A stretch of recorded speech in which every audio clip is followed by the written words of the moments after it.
Hi everyone, welcome. Welcome to today's Q&A. I know a lot of you are interested in today's topic. It's all about living in Tlaxcala.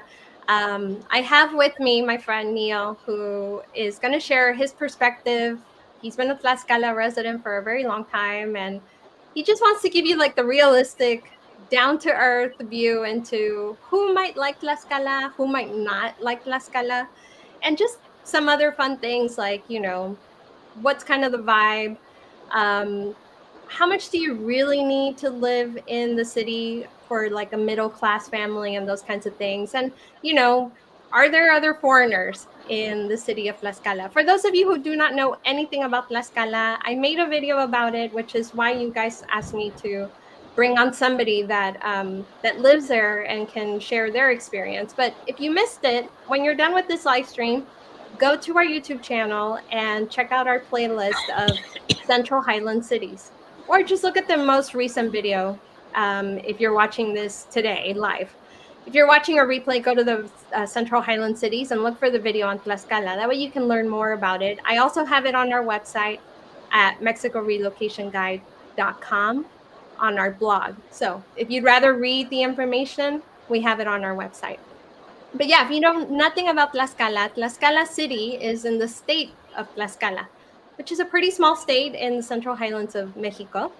And Neil is, I feel like a really good representative of somebody who can share why they like living there. So Neil, thank you so much for coming with me tonight to Oh, thank you. Of course. Yeah. answer some questions for these people. Why don't you tell people a little bit about yourself?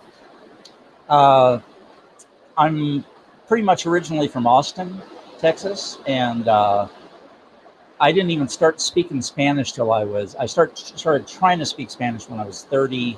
Finally, when I was about 36, my wife and I took 2 semesters of Spanish. Uh, on spring break, our professor and I went to Oaxaca. He's the same. He's the exact same age I am, so he was like 36 or 37, and my wife says when I came back from a week in Oaxaca, my feet didn't touch the floor, my forehead was beaming, and my first words were "we're moving to Mexico." So it was like a real experience for me. Yeah. And I got to play with a rock and roll band in a park right before I left Oaxaca. That was fun. And I mean, it was one of those like, yeah, like there's no way I'm not going back sort of thing. And, but Mexico really, it's got a sense of history and roots and time and all that I just always missed growing up in the United States in a little, sheetrock box with no history that I was real thrilled about anyway. And then we had a little apartment in Zamora, Michoacan, at the foot of the Meseta Purepecha for about 8 years, and there were from 97 to 2005, something like that.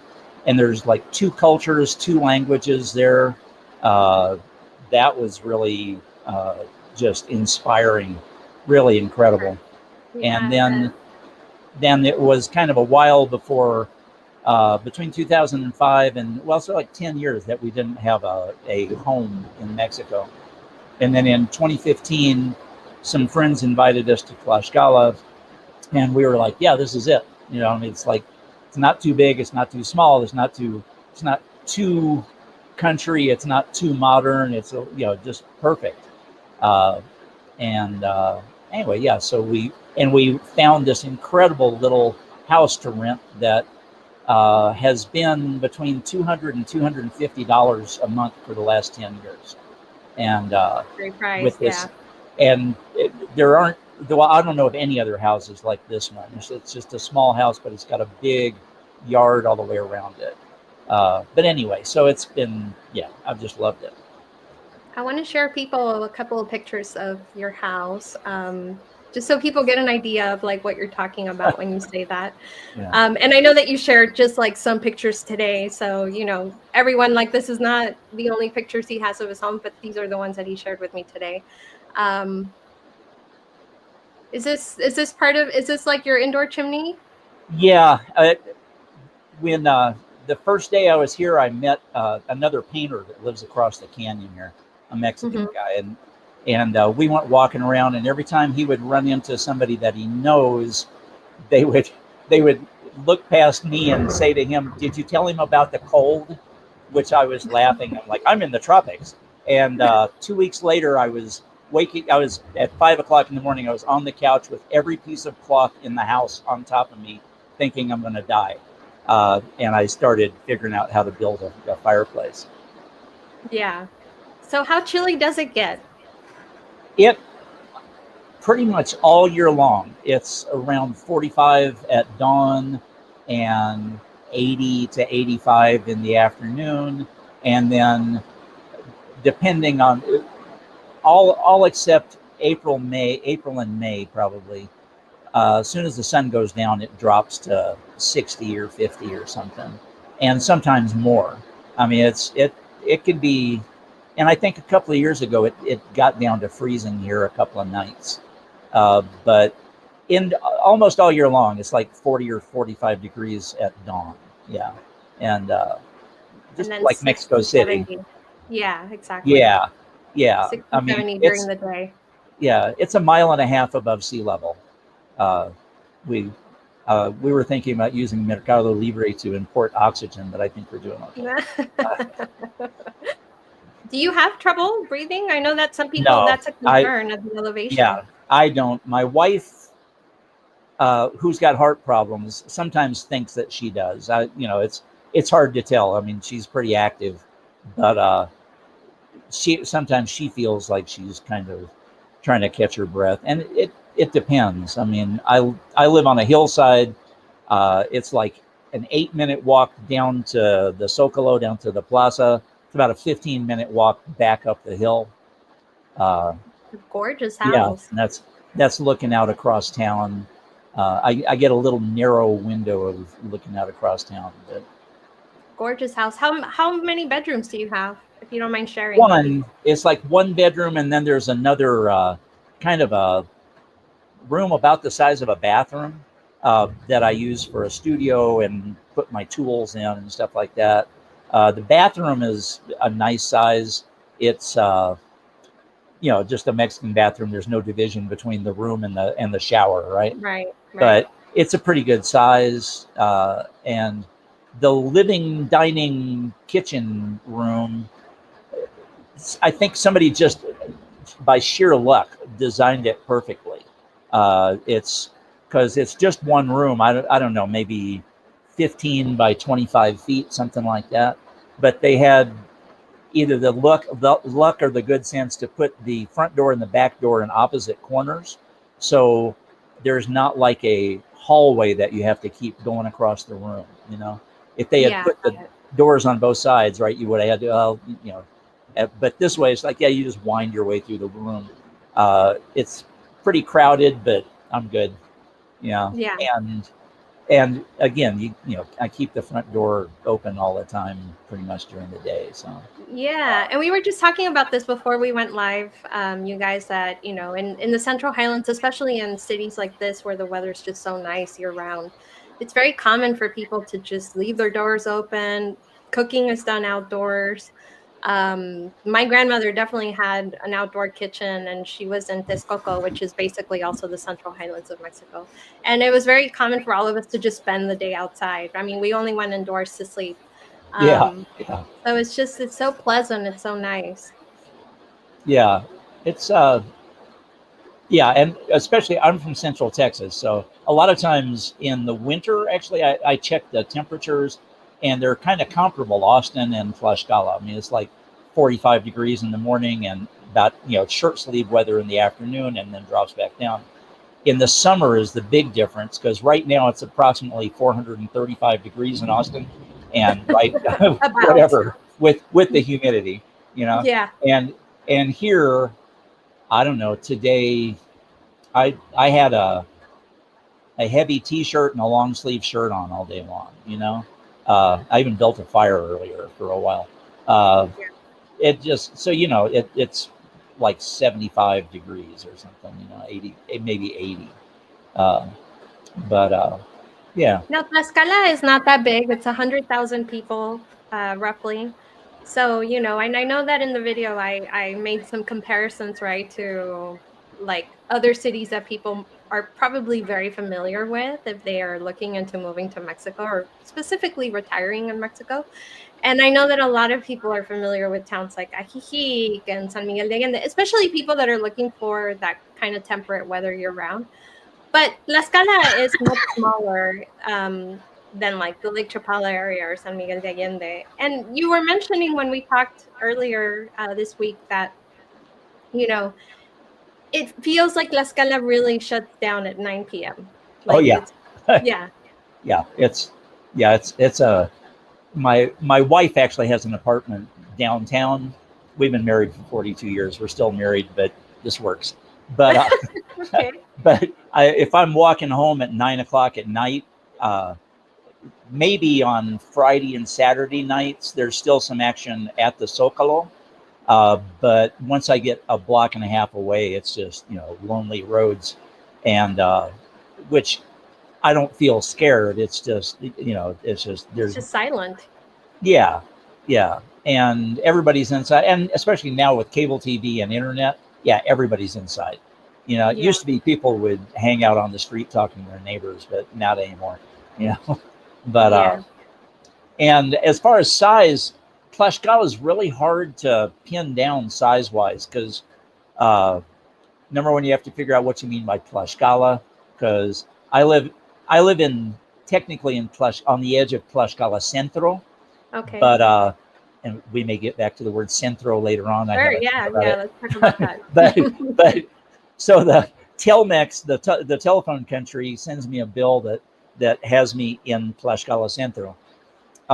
The electric company sends me a bill that has me in Ocotlan, which is the next big town up the hill, and so I'm apparently right on the border, uh, and so there's like all these different little towns and different kind of urban zones and you know, uh, and they sort of bleed into each other. Yeah. I mean, there is some, but you get out far enough, there's some separation, and then there's like, okay, this small town, but mostly there's like the Tlaxcala, Santa Ana urban zone, uh, and then just north of a little ways north of us, like 20-25 minutes north of us, is Apizaco, which is pretty big and was actually laid out and designed in a reasonably modern era with big straight streets. Okay. Tlaxcala was basically designed for horses, Mm-hmm. literally, you Mm-hmm. know, and uh, then there's Huamantla, which is pretty isolated on the other side of the extinct volcano that's right next door to us. Uh, and then another couple of cities over towards your hometown of Texcoco, Nanacamilpa, and ¿cómo se llama? Uh, the other one, the name escapes me right now. That's the side of the state I've never been to. It's up in that same mountainous area where Texcoco is and stuff. Got it. Uh, And but there's so many towns. I mean, it's like, oh yeah, there's and they really do bleed into one another. There might be like a small stretch of street where, there's nothing developed, but really there's ranches and everything, and one might be in one town, and then the next one might be like the one next door might be in the other yeah, town. There's really not a yeah, lot of separation. yeah. And I suppose I know like Zamora was composed of basically three towns that had grown together more or less.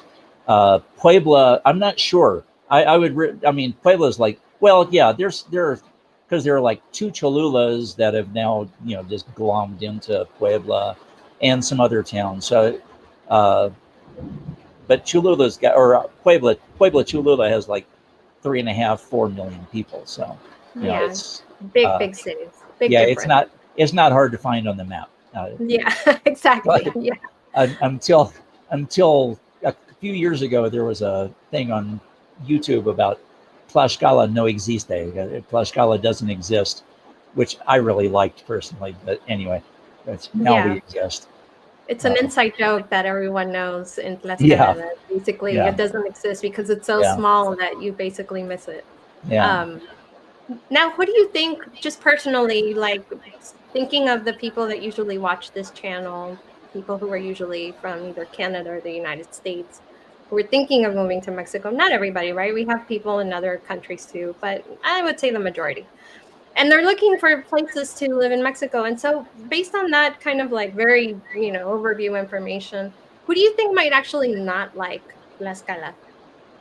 If you really need, well, like we don't have a real expat community here. Hmm. There are like 25 expats that we know each other.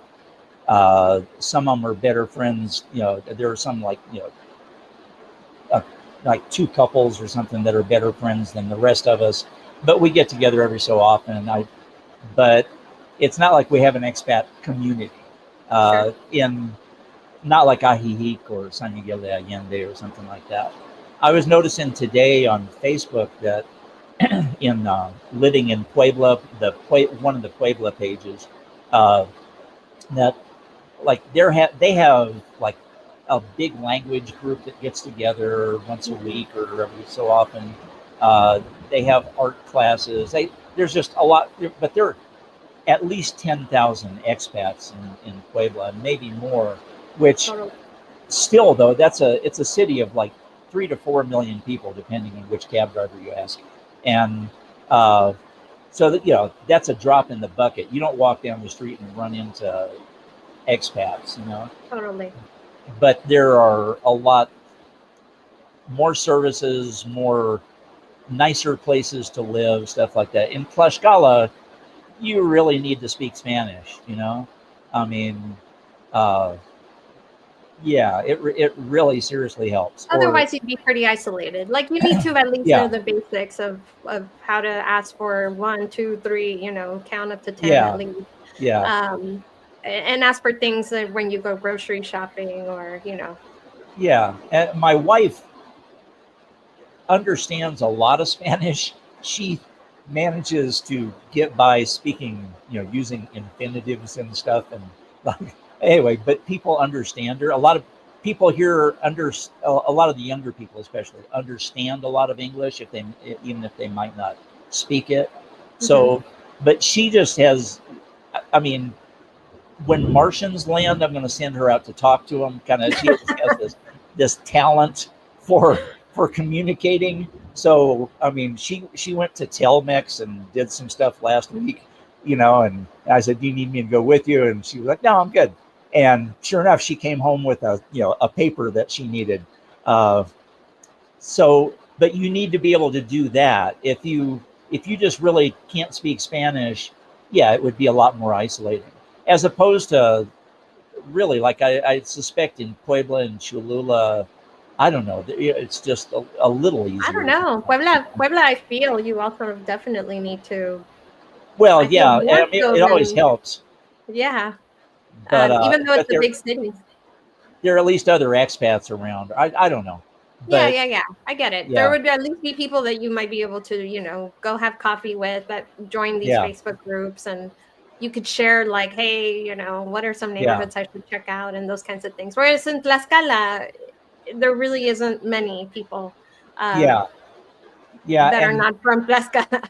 right, yeah, uh, and there's a young American woman that I'm helping with her Spanish. She's married to a Mexican. The Most of the expats that live here in Tlaxcala or in the state, of which you met or you talked to Shani, I think you tell her Shannon Suarez, and uh, she and I think that probably there are between 50 and 100 expats, like gringo expats, Canadians or Americans, in the whole state. Yeah. And most of them are married to a Mexican, either a guy married to a Mexican woman Mm, or a woman married to a Mexican guy. like Shannon.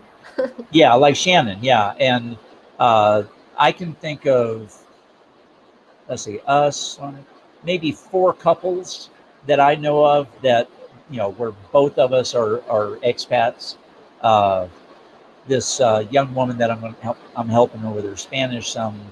Yeah, like I said, and she lives in Zacatelco, which if you're from around here and you say she lives in Zacatelco and doesn't speak Spanish, they're like, pobrecita. I mean, because Yeah. Zacatelco is a lot more Mexican than Tlaxcala is. Uh, Hmm. And anyway, and then I have an English conversation group once a week. That it's anywhere from 2 of us to 12 of us. It just depends on the night. But people that want to come and just loosen up their tongues, soltar la lengua, Yeah. and uh, Practice it. yeah, yeah, Yeah. So you get that together. You put that together for the locals. yeah. Some friends helped me about 2.5 years ago, and to Okay. get it off the ground, and yeah, it's been really interesting for me. I just really love language, period. So we get to talk about, well, why are these sounds different? What happened here? How did English get to be so weird? Things like Yeah. that. You know, Sure. Yeah. uh, Now, for people who are wondering, like, can they see themselves living in Tlaxcala? Now, it has everything that you need. I mean, it has big box grocery stores, it has a yeah, mercado, it has shopping, it doesn't have, like, from what I understand, it doesn't have, like, the largest mall. Like, people it's usually go to Puebla for that. And probably, yeah. We've got a Liverpool. yeah, What's it? It's got no, not Plaza Tlaxcala, Galeria Tlaxcala, something like okay, that. One of those okay. cool names. Uh, uh, but yeah, it's like, I mean, you're in a mall. You're in a mall. I think there's not really that many people out there because shopping there, because it's pretty much only for the elite. But there's another big shopping center that's got a Sam's and a Walmart and a Home Depot, and a Coppel and a Yeah. Cinepolis, a 10 theater movie theater that has more people. There's a lot of Yeah, it has different more boutique levels. stores and kind of Yeah, off some off brand things. Yeah, yeah, yeah. yeah, and I mean, I try to go to the tianguis, the street market, every week. It's my weekly dose of Mexicanidad, of Mexicanness, Yeah. and because it's like pretty freaking intense, and I like supporting it. Uh, I like shopping at the mercado. There are gringos here who have never been to the mercado in 2 years. I just think that's sad, but that's them. Uh, Yeah. and but I also like going to Soriana, which is a really real life big box grocery store, and there are different things you need. Uh, Yeah. What do most and people go then to Puebla for? Like, would you say mostly medical? for Costco, for medical, uh, The and airport? yeah, the airport is surprisingly hard to get to. Not if you're in a car, it's not, but I mean, and you can take a taxi there for maybe 500 pesos, something like that, $25, and or a little more now. Yeah, But getting there in public transport, that turns out to be surprisingly hard. I can And imagine. you would think you could get to the airport and catch a bus over to downtown Puebla. No, it's Mexico. Yeah, there are some. There's no Yeah, buses to the yeah, downtown of Puebla. Okay. yeah. I mean, and no particular reason that there isn't. Just I don't know. Anyway, Yeah. It's uh, just not important enough that the residents haven't, like, demanded that there be, like, public that's it. transportation Something, to yeah. reach it. Yeah. Uh, but I mean, if you really want to integrate into Mexico and into Tlaxcala is a really just normal place. I mean, it's. Uh, I think of other places in Mexico, and there's always some uh, caricature that stands out. Like in the north, the vaqueros, or the Mm-hmm. whole that all that sort of stuff. Uh, and Oaxaca and Chiapas, that sort of Native American population and that sort of stuff. Even Michoacan, for a lot of that. But here, it's just really normal. I mean, Yeah. it's every urban zone, and there's like Zacatelco, there's Tlaxcala, there's Santa Ana, there's Apizaco, there's Huamantla, uh, Nanacamilpa, and the other one whose name still escapes me. But it's like if somebody blindfolded you and dropped you off on a street corner and you took the blindfold off, you would immediately say, "Oh, I'm in Zacatelco." I mean, even if you couldn't see the main church or something, it's just got this flavor, Okay. and it's but given that they're all pretty much just normal Mexican cities, What makes Tlaxcala really different than any place else is something that you can't see, and that's uh, their history and their Native American identity. Because, like, you see a little Indian woman from Oaxaca sitting on the sidewalk selling purses or something, right? And from all the way across the plaza, you can say, "Oh, she's Native American." The thing is, all the people walking by her in nice clothes, checking their cell phones, they're Native American too. They're Tlaxcalteca. They're hijos de Xicotenca, children of Xicotenca, who was the last war chief of the Tlaxcalteca, during the conquest. And they kept their identity, they kept their language up until about basically the same language as Mexico City, but up until maybe 3 generations ago, and like the early 20th century, or up to the middle 20th century, pretty much everybody here spoke Nahuatl. And it's anyway, that's what really makes it special for me, because really I thought when we came here the first time, I just looked around, I was like, yeah, kind of any normal, not that interesting Mexican city, Yeah. Yeah. and the waiter we had, the first place we ate that first night, was telling me about the history of Tlaxcala, and he kept using the word we were living here, the Spanish came and we fought them, blah blah blah. And from being in the Meseta Purépecha, I knew that signified that he thought of himself as Native American, not as Mexican. Because in Michoacan, if you hear somebody saying, "Yeah, they were living here, they came 500 years ago, they did this," they think of They don't themselves see themselves as like, the indigenous their tribe. their grandparents and all their cousins are Purépecha, but they think of themselves as Mexican. Totally. But 2 kilometers away in another town where the women dress like Purépecha, they're like that. They're like, yeah, we were living here, and I don't know, these people showed up, and then we did this, and they did that, and we did this, but it's still present for them, in a way that the Norman conquest of England is not present for me. I don't ever say, yeah, we were living in England and then the French Vikings came over. That, it's all they for me, Yeah. So but you don't see that on the surface, and people don't go around very screaming it at you. So you see, it's not like in Chiapas, for example, where no, you see like the Mexicans, and then you see the Chiapanecos, which are like, they're exactly. They speak Tzotzil. They like wear a different type of clothing. They look different. Exactly. Yeah. Mhm. And when we were in Jacona, Michoacan, right next to Zamora, and all these purépecha would come down to the mercado to sell things and stuff, and they come from 2 different regions, and they've been separated in the Meseta Purépecha for a long time, so they developed different dialects. So I had to learn 2 different ways of saying good morning, 2 different ways of saying good afternoon and good evening. Thank you was pretty universal, luckily. And anyway, but yeah, here, no, it's not like that. It's like, they're like, no, yo soy hijo de Xicotenca. You won't have a hard time communicating in Spanish, in other words. No, they're completely Mexican. They just are another subtly another ethnicity.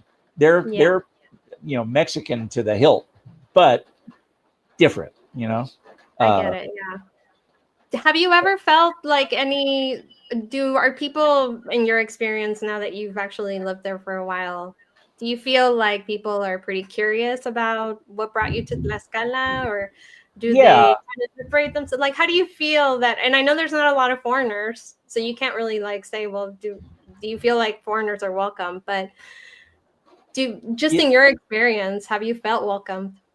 Yeah. And I mean, I speak Spanish, and I have a better. I'm funnier in Spanish than I am in English, I think. Okay. Mexicans like to laugh, so I don't know. Mm-hmm, Anyway, mm-hmm. But I have had people ask me, so why are you here? But usually those people end up sounding like, why the hell would you leave the United States where I would desperately want to go? And I mean, they just can't understand why I would leave heaven willingly to come here where the where the sidewalks are Their broken. idea of the heaven, right? Like, Yeah, right, exactly, yeah. And and in Austin, where you are, is where I largely where I learned to speak Spanish, and then coming back and forth to Mexico. But uh, yeah, I mean, it's like 40% Mexican up there, right? I mean, you walk out on the streets, you don't feel like you're a complete alien. I'm sure, yeah, not looking around on the streets. Uh, but yeah, but people are nice and they're real generous. They'll help you. They're really kind and friendly. Uh, yeah, my wife has a whole little neighborhood down there. And like I said, she barely speaks Spanish, but she's got all these friends around her. She has long conversations with people. I have no idea how, but they do. And they understand her English and a little bit of Spanish. She understands their Spanish. And, anyway, but you have to really, for me, to really enjoy living here, you would have to at least be able to do that. But there are people that live here that don't, that are uh, they're they're they're really nice people. They're having good lives, but they don't seem to be interacting a lot more. But on the other hand, but it's a real range, and sometimes people are. I don't really see them all that much. All the other expats, so quién yeah, sabe, yeah. The truth is, you're so immersed, you don't really know. Like, Yeah, you've made yeah, friends and you have like contacts and you have neighbors that you talk to, and so like yeah, you become friendly with them. It would be hard to yeah. know whether like you're I not know a one thing. newcomer anymore. If you like 80s classic rock, 80s, maybe some 90s, but mostly 70s and 80s rock, you would be really comfortable in downtown Tlaxcala because that's what's blasting from every store. It's just incredible. The old songs, man, I haven't heard that in 20 years. It's amazing. And I was for a while was actually going to walk up and give somebody 500 pesos if I heard Mexican music coming out of their store, but because it was like, come on, seriously, we're in Mexico. I mean, honest to God, just being out and about, you would hear more Mexican music in Austin than I do down here. Uh-huh. Yeah. Really weird, you know. Speaking, which I know a lot of people are probably curious about that, and that is, the nightlife. Like, what kind of nightlife can they expect? Like, can they expect There's to be able to like go to a bar and, hang out and listen there to are some some anthros like nightclubs out there. I'm not. That's somewhere I would like. Number one, don't be over 32, and number two, really be able to speak Spanish. So it would be my guess. I don't go there, but on on the plaza, there's a couple of places that have live music periodically. Like my band plays in this one restaurant down there periodically, and then right above that, there's a rock and roll uh, bar restaurant called Liver Pub, Okay. because that's where the Beatles came from, was Liverpool, right? Uh, and there's another bar that are kind of upstairs, yeah, mostly bar, but nightclub. I mean, not a bar, that plays salsa a lot and stuff, or whatever rock in Espanol. But they play live Anyway, music. Like, you could just set uh, up and have a I glass of may, wine. yeah, that place doesn't. But there's a little bit of live music around, not a whole lot, and it's mostly for younger people. Uh, we are blessed with like uh, portales, like the covered sidewalks on 1.5 sides of the Zocalo, with Mm-hmm. restaurants and tables and stuff, all the way down both of those portalitos, and that's nice, like during the day and in the evening. Uh, Yeah. I mean, you can sit there and watch people. You can watch the tourist buses go by and wonder what the hell they're actually seeing. But anyway, but because It's we a do good have people some. watching place. Yeah, you probably haven't been in Austin long enough to remember the armadillos that used to be in Austin. The little buses. They look like old time trolleys. Well, they have several of those here that do tours, and Oh, okay. yeah, like one will go by, I'll be sitting on the portal and one will go by and it's like, I don't know, 30 Chinese people and some guy talking to them in Spanish, if you look to your right, all that sort of stuff. Yeah. But yeah, there's, and there are some like dance clubs, I guess, really, but like, pretty heavily I think they might serve It's for food, younger but people. Yeah. yeah. I'm talking Uh, more like, people who enjoy like live music and not like a club yeah, that's situation. rare here.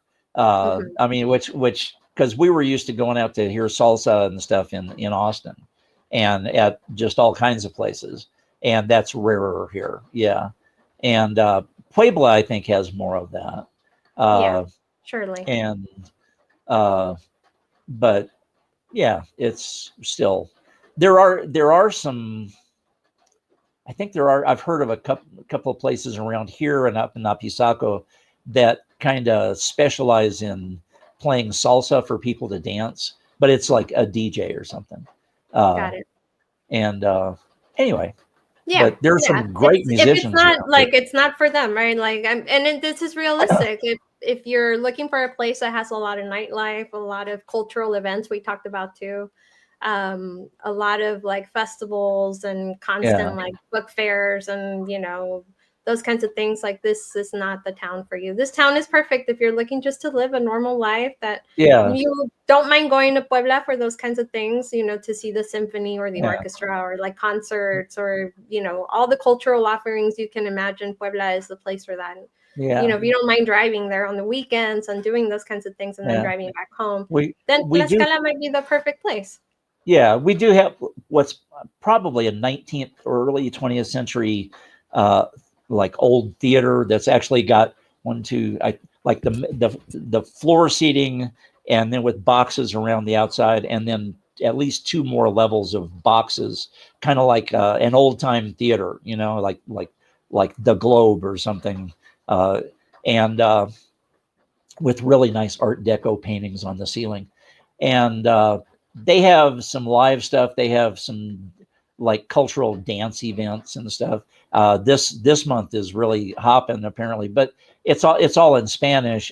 In a couple of nights, we're going to go see, and this is rare here, an African band, like big band, and that'll be fun. Uh, Yeah. and, So you do and get like some events. They're just not as constant and every weekend as you would find them in yeah, Florida. yeah, and uh, there does seem to be like a parade like every week and a half for some reason that you just who Like a knows. Uh, procession. yeah, well, no, like they have a lot of holidays here, and holidays where they get all the school kids marching, what each school with a big Oh, banner, and yeah. uh, it seems like I see that like once every month and a half. I may be overestimating, but it seems Yeah. like it's a lot. Uh, and there are the Weiweis, the kind of the traditional dancers, which is they love here. They're just super proud of them. Every neighborhood has a camada. It's called a group that dances. For Americans, it's like after 5 minutes, you're like ready to go somewhere because it's like this really irritating music that just plays over and over and over again. And they just do the same dance for like 20 minutes or something. It's like, Oh, I okay, yeah, see. Okay. that was that was long enough, dude. But anyway, they're proud of it, and I'm happy for them. So Yeah, uh, of course. It's a local cultural heritage. For people that are wondering, like, will they need a car if they wanted to live in Tlaxcala? How do you feel about that? I mean, do you think that it depends where in the city they live, or does your yeah, wife have a car? no, we had a car down here for a while that's now back in Austin. And, you might want to go check on it. But anyway, uh, that was really nice having a car. But there are combis, uh, and which are like the small vans that hold about, I don't know, 10 people, something like that, and cost about 50 cents per ride. It costs 50 pesos, like right around $3 for me to get a taxi from the center of town up here to my house. Costs maybe 70 pesos to go out to the big shopping center where Home Depot is. Uh, I can walk up the hill here. I live in kind of a combi-free zone, Okay. but I have to walk a little ways to grab one. But I can just walk up the hill in about 5 minutes and get a combi to pretty much anywhere. Or I can even get a combi uh, to some place that's physically closer if I go down and get off and go around the corner and get another combi and then go down. You know, you kind of learn how to work the system. But Yeah. and then there are buses back and forth between the bigger cities. It's about 48 minutes from the bus station here to the bus station in Puebla, and costs, like $2.50, I think. Uh, and then from the bus station in Puebla, they have really good transportation too. I mean, there's a almost like a subway system, but it's buses, and they have their own little stops, right? Lane. Yeah. Yeah, right. And with what do I want to call it? Like a little covered, Yeah, station, like a station. right? Yeah. But it's Yeah, like above the street, so it's not yeah, like right. And yeah, these like run on the street and stuff, but they go faster because they're kind of dedicated. And then they have tons of little buses and taxis, and it doesn't cost that much. Like to get from the bus station to pretty much the other side of town, to where IKEA is in the nice part of town, the Angelopolis, where the police. and Yeah. and that's where we have a really good doctor over there. Uh, a gerontologist, because we got to be that age. But he's really, really good. And there are a lot of really good doctors over there, but all over the place, uh, for So you kind that of make a kind. day of it if you have to go visit your doctor, like Yeah, you right. Yeah. you kind of Yeah. spend the whole day in Puebla at that point.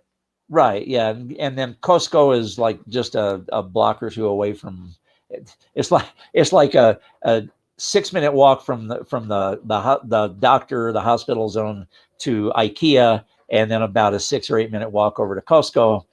There's a big Petco not too far away from there, and then you get a taxi and go back to the bus station and get a bus and come back to Tlaxcala. You know, uh, Yeah. it's it's nice having a car because you just get in the car and you drive. Sure. But if you're having to take public transit, like I would think really people from New York City would have no problems with this concept at all. I don't know. Of waiting around and having to Yeah, like plan for a 2-hour ride or a 2-hour yeah, and transport from one stop to the other and making yeah, transfers. the idea that I'm going to take the bus down to the A train, then take the A train to the 5, and take the 5 Sure. over, and then get Yeah. whatever, you know. Uh, but yeah, that's Mexico moves at that. If you don't want to move at that pace, I don't know. There may be other places for you. Yeah. We're not as slow as Guatemala, I don't think, but we're not. But the nice thing is, like in Austin, where you are, bus service is horrible, horrible, and it's like 45 minutes between buses, and the only people that ride the bus are homeless people and crazy people. Unfortunately, everybody, normal people, middle class people that have jobs and whatever, have cars. Right here, you get on a combi or a bus. I don't know. Half of them are doctors and lawyers or something. I mean, they're just Yeah. There's a regular mix. people. There's a Yeah, mix for sure of everything. It's not only like, you know, the ones that yeah, really can't afford a car. Yeah. It sometimes it's for yeah, convenience because traffic can be bad, which is a yeah. good point. I know that's a big question too. How bad is traffic? Most of the time, it's not like right in the center of town. Sometimes it can get bad. On the weekends, they block off this one street to put in tents for the people to sell handicrafts and stuff, which not that impressive, uh, frankly, but Okay. and real repetitious. It's like every 4 tenths it repeats or something. It seems like Got it. anyway, A lot of the but same. yeah, but after you get out of the center of town, yeah, it's I don't know, not bad at all usually. Uh, and But to get to Puebla, then we're talking like well, to once you enter Puebla, it could be back to back if you know what, I didn't have any problems driving in Puebla. It's like really, I mean, to an American, it seems chaotic. To somebody from Tehran or someplace, it would be like, no, this is home, dude. But Okay. but once I learned kind of the rhythm of it, and once I learned my way around, and yeah, I didn't have any problems. The Mexicans here talk terrible about, oh, these drivers are terrible. They're all, evil people and stuff. They're wonderful. They will actually stop and let you turn left. You know, Mm-hmm. uh, Mm-hmm. I defy you to find that. You know, hardly anywhere else in the United or anywhere in the United States. I don't know. Uh, Or either other parts of Mexico. I mean, oh yeah, I'm sure. yeah, Mexico City. Mexico Mexico City is City like is, that's what you're yeah. talking about to run. That's Oh the my real God. test. If you can drive in Mex Mexico City, you can drive anywhere. yeah, Mexico City. I've seen a boulevard that should be wide enough for, God, maybe 8 to 10 lanes. Like 4 or 5 lanes on each side. There are no lines. There are Yeah, absolutely no lines at all. You're it's just just kind of guessing. an understood system. Yeah, and I actually I actually designed a car called a DF car for a car for DF, but also Hmm. it sounds like what it is, but just a car with like big horns all the way around the car, Yeah. just stay away from me, Hmm. it was, yeah, but here, even, and you're really here in It's more Puebla, polite. yeah, it's all right, Más tranquilo. yeah, it depends on what kind of person you are, you know. But Which, speaking of tranquilo, I know that a big question also that I get whenever I cover a city is how safe is it? Like how, what's the cartel activity like and yeah, what's the this crime like and all those things that I know a lot of people have questions about. I'm sure there's kind of a normal level of crime, especially out in maybe more working class neighborhoods. I hear that Santa Ana has more like robberies of small stores than we do here. Apisaco, that around here they always refer to as the capital of crime. I have no idea why. I mean, but I don't watch local news, and so things happen. But in general, I mean, everybody, also says, no, I mean, Tlaxcala is really tranquilo, really safe, and so, it's, I would guess it's about the same level as most of Austin, say, or something, uh, and we don't, Mexican cities don't have the same, or at least this Mexican city doesn't have the same sort of like. I see people asking like, "Where are the good neighborhoods?" And I'm like, I don't know, pretty much everywhere. I Yeah. mean, Yeah. uh, you It's might not like find that like, where it's segregated between like the like, yeah, uppity up neighborhood versus like the, yeah, very low end or exactly, yeah. Because for one thing, the low end are really nice people. They're just good working class people, sure. right? Yeah. And and then the standard in Mexico, and this is what I saw in all the way from Michoacan to here, is, there's like a hovel, I mean, just a shack, and then a reasonably nice house right next to it that isn't painted, and then a reasonably, a little bit better house maybe, or another, and then some Oh, just mansion, right? yeah. Just beautiful house, that's got like poor people, I mean, comparably poor people living on all sides. Then there'll be like a gated community that's really nice and clean. There'll be a gated community that looks like it's in Lebanon, maybe. It just depends, I mean, it just, Yeah. a It's hundred a yards mix. makes all the difference in the world. Yeah. Yeah.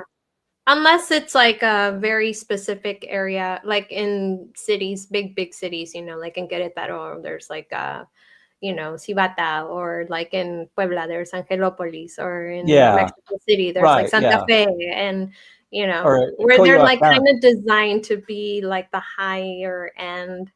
Yeah. Um, but Yeah. Tlaxcala being smaller, it just you see a mix Yeah. of like the nicest house next to a house that maybe wasn't Yeah. finished. And there are some people here with money. I mean, Hmm. we see people all the time that are spending more money than we are, you know.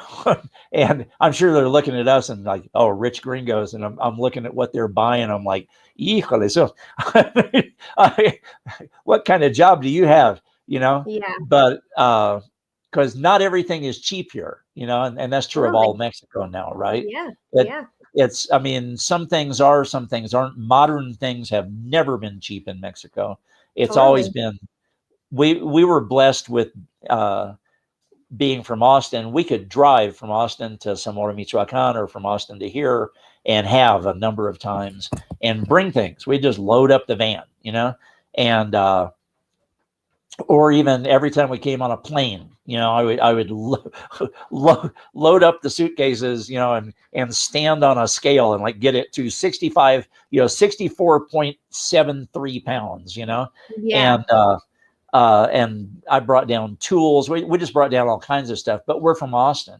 It's not that far away, you know, and we were going back and forth for a long time. So, uh, yeah.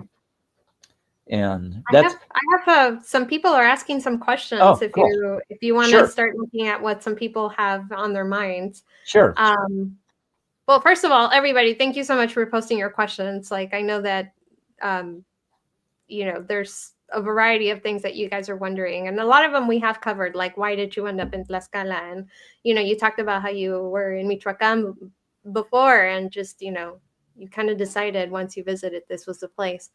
Um, Now, some people say, like, is it really calm and normal? Like, it sounds like, you know, it beats the hectic and stressful. So, is it a bit more down to Well, earth and stress free?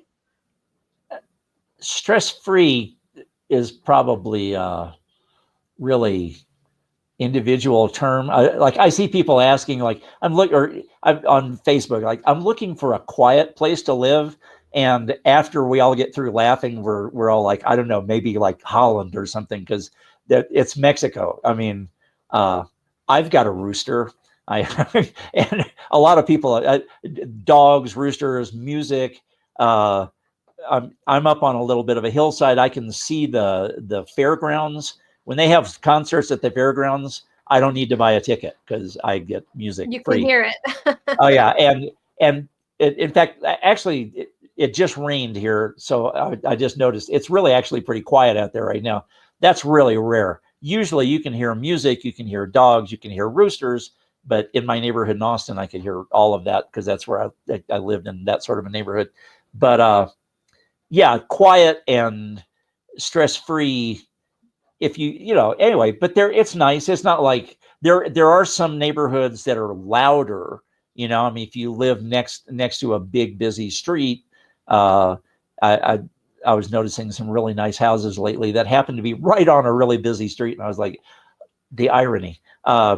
Anyway, Yeah, so so it just depends, it depends on Uh, the person too, like their level of like what yeah, tolerance they have to noise. And I yeah. always get asked that too, and I just say like it really depends on how sensitive you are to noise. If you need to live in a place that's like basically, the equivalent of a funeral home. Like, I don't think anywhere in Yeah. Mexico is really for No, you. no. I mean, so you used to, your grandma lived in a small town outside of Texcoco, right? Something. It's a And yuca. Yeah, yes, that's where I yeah. grew up. I mean, do you ever remember it being quiet? I mean, during Never. the, yeah, And that during was the, rural as could be. I mean, oh my God, yeah, but yeah, it does not matter. There can only but be, there would be fireworks at 4 in the morning because there would be like somebody getting married or somebody having yeah, a neighborhood party or because a saint was yeah. being celebrated.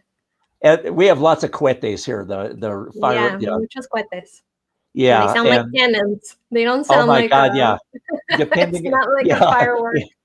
and and dogs. Yeah, I remember going outside of Oaxaca and climbing a hill and starting to hear noise. I thought I was all alone for miles, and I walk up to where I can see down over the other side of this really steep hill. There was one street with maybe 15 houses, and like 200 feet below me.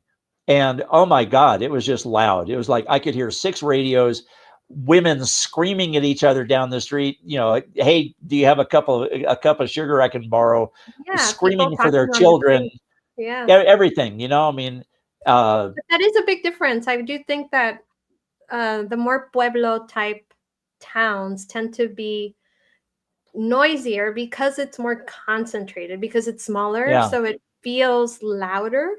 Whereas, so for example, we stay in Del Valle whenever, I split my time between Austin and Mexico City, and I'm always in Del Valle. And then I have family all over Mexico City too. But in La Colonia del Valle, you never really hear that much noise. Like it's just the occasional somebody, yeah, walking their dog and talking on the phone, and because there's not like double-sided or double paned windows and those kinds of things. And we keep the windows open all the time too. But like those kinds of conversations, but it's not so much like the fireworks and like the, yeah, you know, the pueblo type of noises. They're different yeah. noises, but quiet, it's never going to be 100% quiet. Exactly. Yeah. I mean, 'cause I don't want to give the impression that like, there's just this cacophony of sound all the time. I mean, like where I live or most of the places around here, but it's never going to be silent. If you're in a really well built cinder block house and all that sort of stuff, Yeah. and at night I use a fan that just blocks out the dogs and the cohetes and the guy who's still playing music at 1 o'clock in the morning or Yeah. whatever. It just sort of uh and I'm used to it. I mean, yeah, because I don't think of it until I talk to somebody else. I don't think of it as particularly noisy. You know what I Yeah, mean? and you get used uh to it. You really do. And then once you yeah, do actually go back to the US, you're like, "Oh my God, it's so silent." It's yeah, like you're like, "Where's everybody?" It's a little yeah. scary. The trash truck comes up in the in the morning or in the afternoon, whenever, and parks and blows its horn, which Yeah. sounds like you're being run down by a train, uh, and all that sort of stuff. But yeah, it's just like it's not constant, and but it's yeah. If you want a nice, if you're picky about this, I don't know, It seriously. depends on everybody's noise tolerance Yeah, for sure. Yeah, and and the you thing get used is, to it. all of Mexico is like this. So Yeah, yeah. totally. So Uh, people are wondering, how do they get back to the US? Most people say like, do what they travel to the from the Puebla airport or from the Mexico City airport, and I guess it you depends can on their final destination. Yeah, and like I think there's a direct flight from, I think it's Puebla. No, I think Puebla goes to Houston and then you go from Houston to Austin. I think there's a direct flight now from Mexico City to Austin, and back and forth. I could have those switch back and forth. Puebla's a little harder to get to, and I mean, I've seen bus stations. I've seen a lot of bus stations bigger than the Puebla airport, and which is okay. It's kind of nice if you going through the Puebla airport, but it's like from the bus station here, it's about 2.5 hours, 2.5 3 hours to get to the Mexico City airport. It's not bad, and you get to watch a movie, and uh, From Tlaxcala, yeah, from Tlaxcala, yeah. and And no on no, transfers.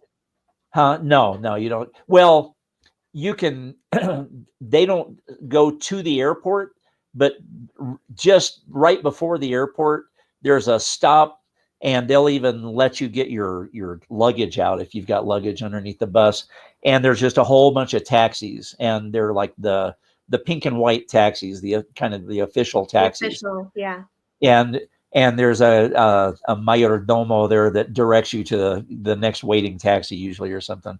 Okay. And it used to be 50 pesos. It used to just be a couple of dollars. It's like a 6-minute ride or something. Sure. It's But specifically the service for the people that are getting off the bus to take them directly to the airport. yeah, or to other places too. I mean, it's not all to the airport, but now it's like 200 pesos, so like I don't know, $10 or $12. But it's Mexico City. I mean, it's things cost more there now, and Hmm. but it's really convenient, you know. Uh, and Or the and Uber, the I mean, or Didi, sorry. Like, would you ever take a I Didi or? use I use Pronto here in Okay. Tlaxcala. My wife has Uber. Both of those work fine here. Uh, and she could probably use Uber in Mexico City too, I would think. But it's just, you just get off the bus and get a taxi and it takes you to the airport and boom. And then to get from the airport to Tlaxcala, you get a taxi usually, or technically you can take the subway, but and we used to do it with luggage. I have no idea. We were stupider back then or something. Anyway, but you just get a taxi and it's an official taxi, you know, all that stuff, and it takes you to the bus station. There's a guy that will run your luggage, you know, from the street into the bus station, and then you catch a bus, which is about 200 pesos, I think, from Mexico City to Tlaxcala, and then it's, you know, from the bus station to a hotel. Say if you're going to be in the city of Tlaxcala, at least, Yeah. it's probably 50 to 70 pesos, which so somewhere like $3 to $4, you know, 3, 4, or $5 for a taxi ride. Now, And how reliable is it to get a taxi? Like, for example, you mentioned earlier that you live in kind of like a combi free area or colectivo free area where, you know, you don't get like the public transportation taking you into town. Um, so if somebody lived in, you know, the hills kind of higher in where you live, how that's reliable is it for them to get an like Uber? right outside of town, say, or something, like out, Yeah.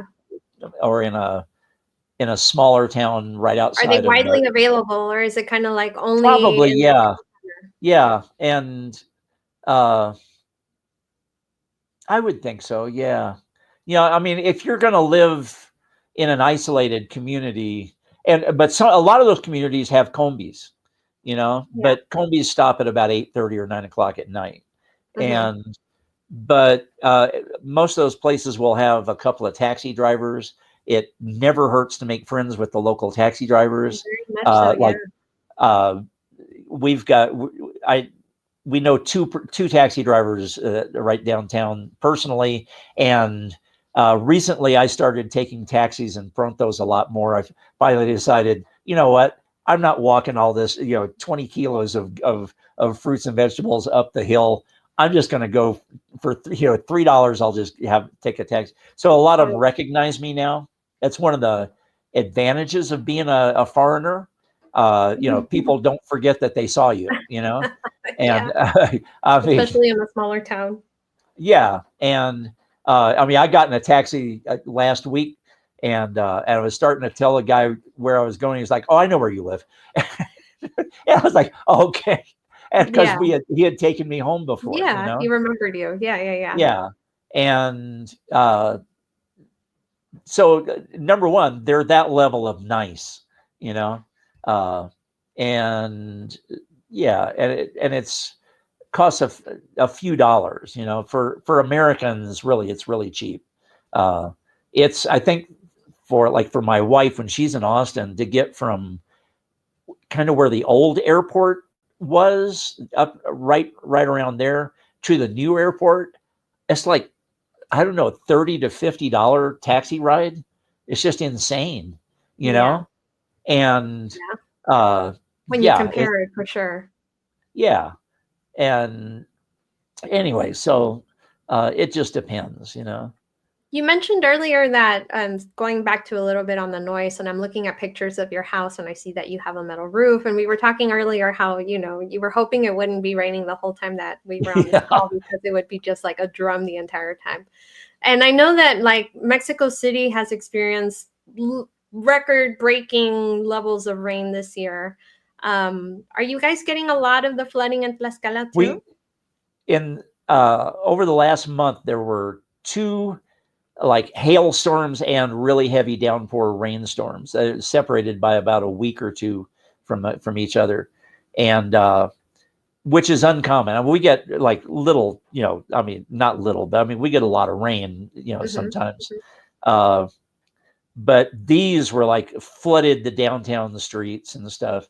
I didn't know until I saw on Facebook and stuff. I saw pictures, I saw videos of Yeah, like you live up on the flooded hill, streets. so it didn't Yeah, affect you. and even my wife, her apartment it's like about a 1 foot curb up from the street, and then another 6-inch step up to the walkway back to her apartment, and then like another 8 inches up to her apartment. So she's also She kind of she had above.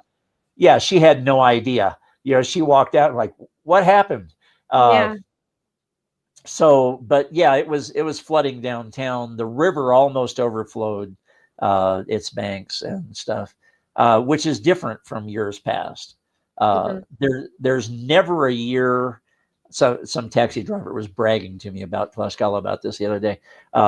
There has never been a year when it hasn't rained here, as opposed to Chihuahua or Coahuila Hmm. or those The northern desert. states. Yeah. Hmm. Yeah, and but here we have a really good solid rainy season, and uh, it's nice. Everything Yeah. greens up, uh, And and there's it's not this really nice. like water scarcity fear or Yeah, and here, like, it gets really chilly in late December, January. But when I think of the cold season in Tlaxcala, I think of like August and September. That's, I mean, because that's this when it year rains has, the most. yeah, and strangely, this year it's been really rainy, but I've been warm enough that I haven't had a fire every day. But there were 1 or 2 years where pretty much all year long I had at least one fire every morning, you know, Yeah. Yeah. and In the even 40s, yeah, you would need to without like central heating or, or a yeah, really good blanket, a really good comforter. yeah. And the normal Mexican houses don't have that problem because they've got the roof is like 3 layers of bricks thick, and uh, yeah, they're built really solid. They soak up heat during the day, and I've got Resistant. this Yeah. like I've got a layer of 1x8s and then metal. And at about 8:30 at night, I hear this whispery voice say, "Have a good night. We'll see you in the morning," as the heat leaves. Yeah. And uh, and then in the morning, I wake up and it's really, but it's not bad, and Sure. I'm used to dressing as if it were November in Austin, uh, pretty much all year long, in the Yeah. mornings. And sleeping And outside. Not only November, but also sleeping outside. Like you'd yeah, have to wear socks and like yeah. bundle up and yeah. And, but like, if it's still pretty cool at 7:30 in the morning, but by the time I get anywhere, if I go walking out to do something, it's warmed up, But if I know I'm going to be sitting in like a patio inside or something, I take a sweater or a jacket with me. If I leave the house at 2 o'clock in the afternoon, at this time of year, I make sure I have an umbrella, a sweater, and a light jacket, and a hat. And because if I'm out after 5 o'clock, the temperature is going to drop. You Yeah. know, You gotta dress in uh, layers. yeah, and the same thing in the winter. That it's going to be really nice in the afternoon. But if I don't think I'm going to get back home before sunset, The jacket I comes with you. yeah, I take winter clothes with me. Yeah. Uh, Yeah. and I learned real quickly how to, in the mornings, I walk on the sunny side of the street. After 10:30 or so in the morning, I walk on the shady side of the street. Yeah. Uh, you just get used to these things, right? I mean, it's Yeah, like of I course. don't I don't think about it anymore. I'm just like, no, let's go where it's comfortable. Uh, Yeah. Do you get and any of the ash from the popo, from the yeah, Popocatépetl? it's really dusty here, not like Not like blowing dust. Puebla Yeah, and or Mexico City. yeah, exactly. Yeah, and both of those cities are a little closer, but we're like probably 25 miles from Popocatépetl, and uh, I mean we can see it from here, Yeah. Yeah. and it depends on what it's doing, but like I notice, especially I've got a Chromebook and a laptop. I have to dust them off every day. I mean, there's a layer of new dust that I can see and run my finger through pretty much every day, and sometimes when Popo is more active, even more, or during the dry season, from because it'll quit raining sometime later in September, and then by late October, it's pretty dry, and just gets, it just rarely rains until late May or something. And Yeah. so, March, April, and May are pretty warm, and during the day, and just nice at night. Usually, sometimes it's kind of a little warm at night, not usually, and but dustier, certainly dustier, uh, and but Somebody's yeah, wondering what the popo is. Popo is the short term we use for the volcano in central Mexico, one of the volcanoes of central yeah. Mexico. But the Um, most active one for the sure. most Yeah, active one for sure. Yeah. The one that causes some of the earthquakes and yeah, the ash, and, but it's beautiful. It's beautiful to yeah. look at. That's one thing. Like in 2017, there was an earthquake. I think down around Oaxaca, Guerrero, somewhere was the epicenter, but it tore up a lot of churches and older buildings. They didn't fall down, but a lot of details fell Mm. off, and Hmm. roof tiles and things. And then here, the main church in the center of town, it actually just cracked it. It took years for them to repair it. And Um, the lantern shaped thing on top of the dome of the church. There's a video that somebody happened to be down close to the church, and you can just see it crumble and fall down.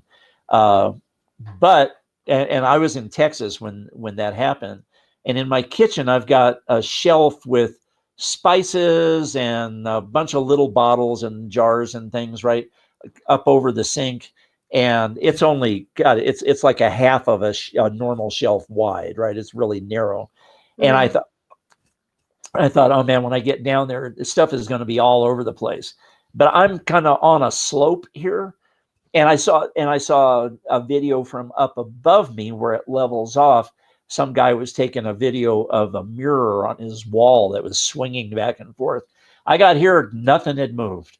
Oh, I that's mean, you would good. never have, yeah. And I think it's because I'm on a slope, and Yeah. it was there are two kinds of earthquakes apparently: those that move side to side, and Yeah. those And those that jump up bump. and Yeah.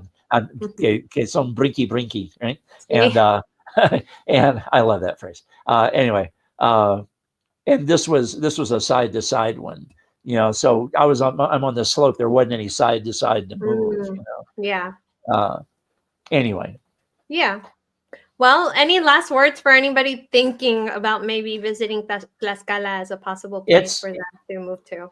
I mean, if you really just want to really live in Mexico, I mean, and I mean, be like another Mexican sort of. I mean, Tlaxcala is nice. It's comfortable. It's all that stuff.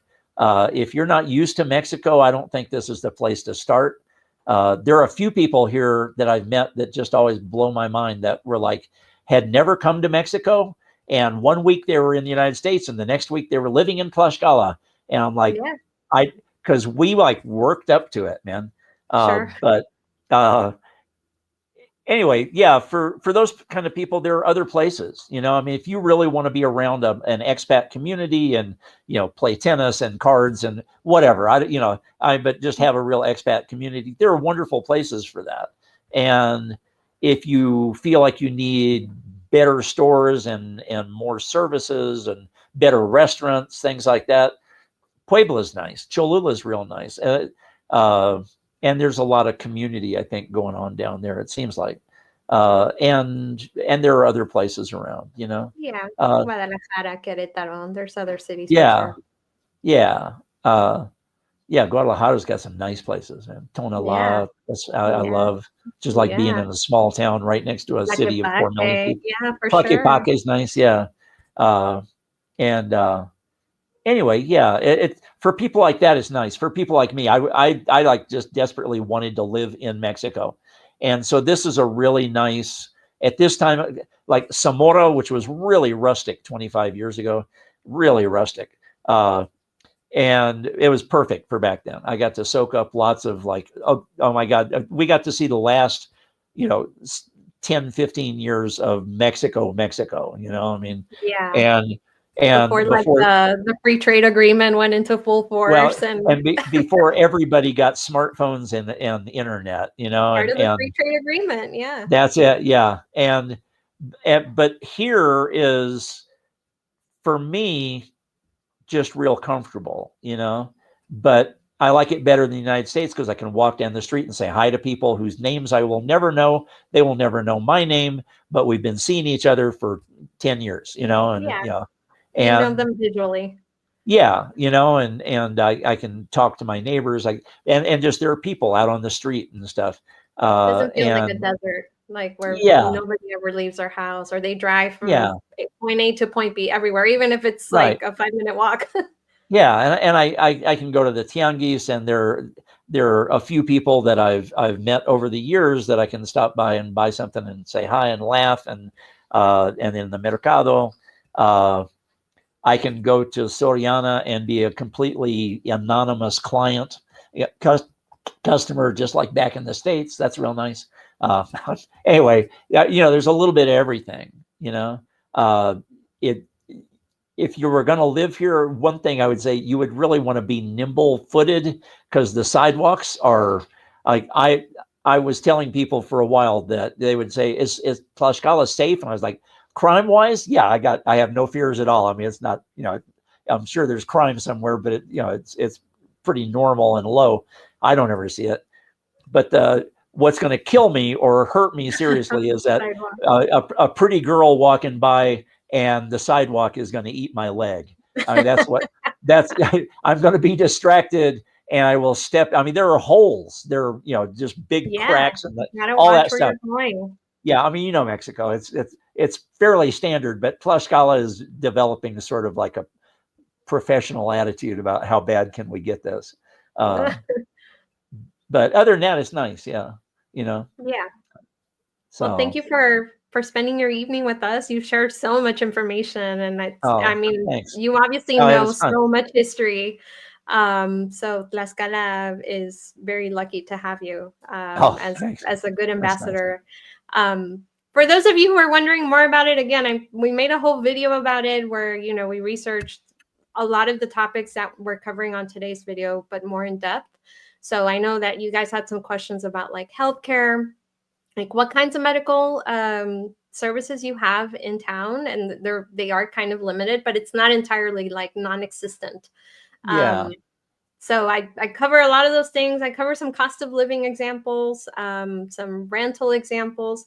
Now for you, Neil, you shared also like your rental is about 5,000 pesos, and that's not no, a well, lot, but yeah, is that mine's like, normal? Is that common? uh, it depends. It's like, I mean, because I'm paid up till the end of 2028, so I kind of forgot what I Oh, paid, okay. but but uh, my landlady needed some money, and so it was, anyway. But And you're getting a great I deal. oh my God, yeah. So I'm paying around 4,000, 4,500. But so I have people that are like, oh my God, you're paying that much? You could, I mean, I can find you a place for 2,000 pesos. And I'm like, I'm sure you can, but it's Yeah. not an 8-minute walk to the Zocalo, Yeah. and it's out there somewhere. Yeah, no, I'm good. And Thanks. you're not And, moving. You've already but established yourself. You got your yeah, guitars and your paintings and yeah. But the fairly standard, like 2-bedroom, or no, 2-story, like 3 or 4 bedroom house across the street from me is, I think, 8,500 pesos. The guy living in a 1-floor apartment right next door to me, who's got like 1 bedroom, he's paying five or 5,500. I see other places 8,500 pesos to 10,000, 12,000. I've got some friends that are paying, Jesus, I think like 15,000 pesos. yeah, Uh, that's very high and end, and like or on the yeah, higher end of for sure so of what it, you it can just find. depends on how funky you want to live and how nice you want to live. Yeah. Uh, and, but yeah, and I think if we really polled the green around here, it'd probably be a real spread, I would think. Hmm. Uh, and, Do you but, think and somebody could live comfortably, like middle class lifestyle? And I mean middle class by like, US standards. on like less than $1,500 a month or about $1,500 a month? Like a one person. Yeah, one person. Yeah, I mean, it depends. Uh, so let's say they were willing to pay $500 a month for rent, which is kind of up there, Yeah, it's or high. $400 a month. You could find a reasonably nice place for that, like especially an apartment, you know, uh, Utilities and are also going to be very affordable, yeah, considering like there's not central heating or central air yeah, conditioning. and Um, and my internet is $24 a month and has been ever since 2015. yeah. Uh, and I've got What's your you speed? know I think it's up around 40 or something right now or something. It's Okay. not super fast, Yeah. but it's a lot better than it was before they put the fiber optic cable in a couple Okay. of years ago, which Okay. is it. Like I live like 200 yards from the Telmex office, and I would stop by there and like, when are we going to get fiber optic over here? Fiber. And they're like, where do you live? And I'd tell them, and they're like, sort of shake their heads like, yeah, it's coming. Like and they were just honest. They were like, that's too close to here or something. It's that's going to be like the last neighborhood. Sure. Uh, Sure. but and there's a lot of delivery service stuff here, right? I mean, that's a real plus. I mean, if you go to, I don't know. I mean, if I go to the lumber yard, they know I don't have a car or a pickup truck. They deliver. In Hmm. fact, Hmm. they already know where I live from years ago, and they have a nickname for me because they didn't know my name. They just called me Don Pancho, and Okay. I was one day. They told me that one day. I was like, seriously? They were like, yeah. What's your real name? I said, I don't know. Let's go with Don Pancho. I like that. But I love they're it. nice like that. You buy things. I mean, there's just a lot of places that will do delivery. Yeah. Food delivery became a big thing here. There are as many motorcycles delivering food here as there were buffalo on the Great Plains during the 1800s. Uh, and Oh God, just like Mercado Libre, Amazon. I mean, and they're super nice. They like call me up and say, okay, in about a half an hour, I'm going to be at your house. One guy called me up and said, okay, I'm going to be heading to your house next. And I said, well, where are you now? And he told me, and he was like, because I was having coffee with my wife downtown on the Portales, and he told me where he was, and I said, you're like 2 blocks from me, man. I'm over here just bring it over here. And he said, okay, sure, that's better. And so he just delivered it to me at a table, Yeah. uh, Yeah. and it's just a real human experience. I mean, I've really been, I'm like, sometimes I feel like ordering things just to, I don't know, interact, but Yeah. it's That makes weird. sense. No, that makes But sense. Yeah. they're just nice, Yeah. and just a lot of stuff like that. The paying your electric bill, you go to basically an ATM now. It's I mean, it's not the Mexico I remember, Yeah. you know. But there are some other offices that still are the Correos, the post office. Yeah, it's like Mexico from the 1980s. 1800s. Yeah. Yeah, Yeah. Yeah. yeah, and Yeah. still, yeah. And still. If you want to mail something from here to the United States, basically they put it in a bag, put it on the back of a donkey, and just sort of pat it on the rear end and push it Yeah. north. Hope for the You know, best. yeah. Yeah. That's the mail But service, basically. there's DHL, UPS, FedEx. FedEx, all Yeah. kinds of stuff like that. So it's That this works real really well. mix. It works completely different than the post office. Yeah, yeah. Mhm. And there's like a lot of different layers of doctor. I've got a really good vet right down the street.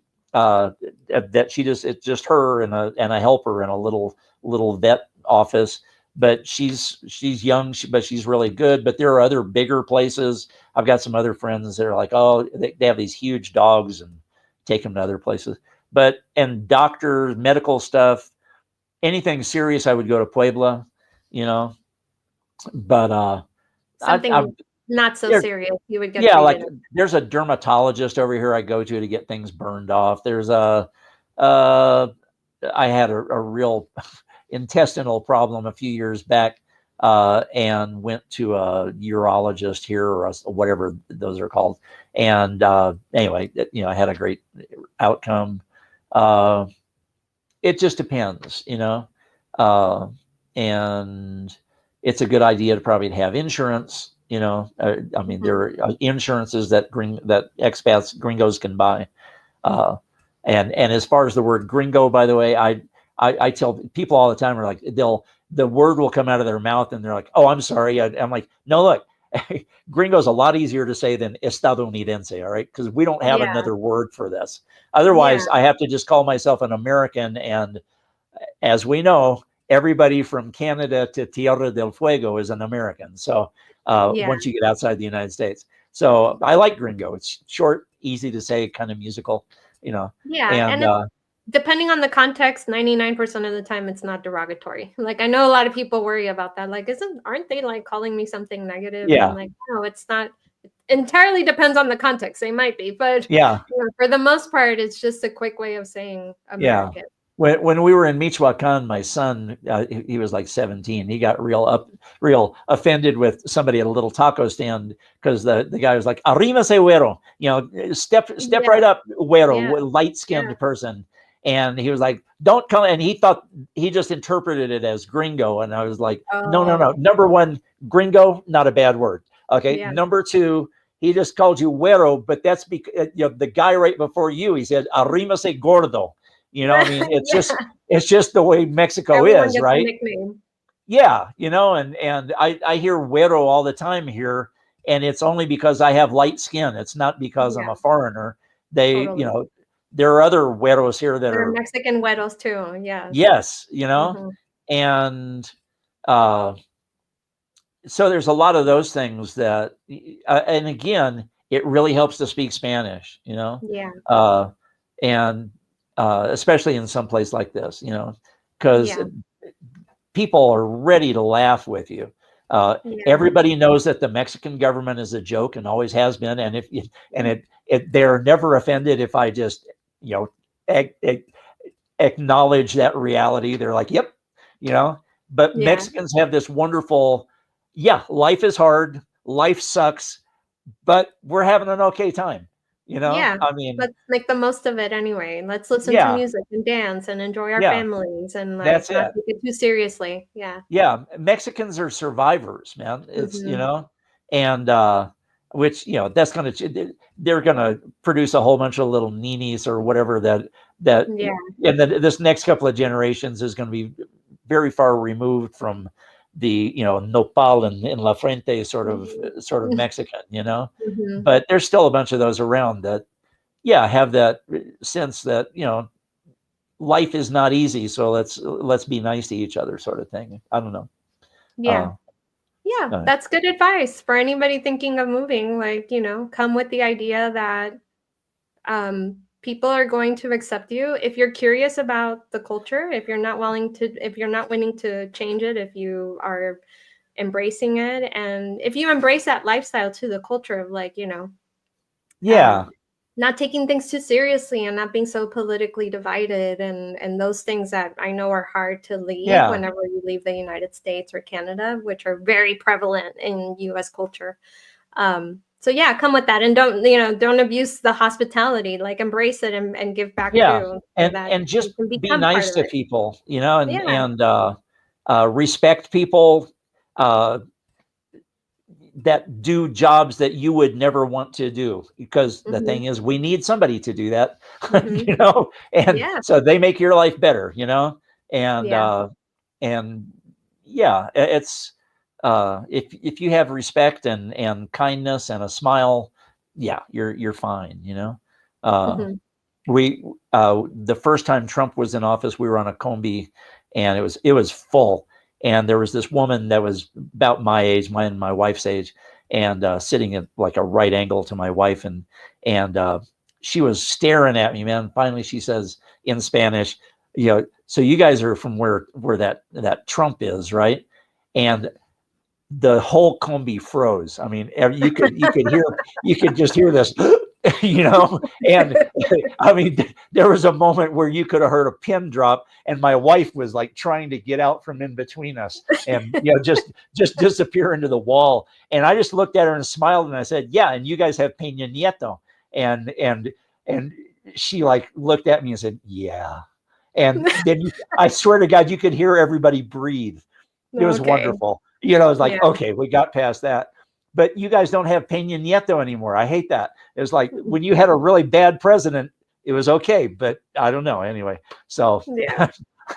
but, We'll but leave that's that. the We'll way, leave the political chat for another time. yeah, but that's the way Mexicans are. You know, I mean, really, Yeah, they're, it's not too uh, serious. It's never no, too like we. I mean, we can vote for different people, and it never becomes like a point of yeah, not talking to your neighbor or yeah. anything like that. And Yeah, if you're it's just not snooty, if you're just a normal person, yeah, you get along just fine. You yeah, know, I've had more problem with well-to-do people, both in Michoacan and not so much here, but in Michoacan, it was like, uh, well, I don't know, for some reason, well-to-do people didn't want to talk to me. mm, I don't know what the deal was. I'm But sorry. here, it's kind of all, and being in the capital city too, you kind of get exposed to people from just all levels, you know. Yeah, yeah, Uh, and yeah, they've been pretty much universally nice. So not just pretty much, they all very very much so, you know. Anyway, that's good. Thank you so but much, Neil. Thank you, sure everybody, thing. for tuning in. And thank you guys for asking so many questions. And thank you for sharing so much of your perspective and your Oh, well, life thank you. and opening up so much. So Yeah. we'll see you guys on the All right. next one. Okay. Take care. Bye bye. Gracias. Hasta De luego. nada. De nada. Bye. Bye bye.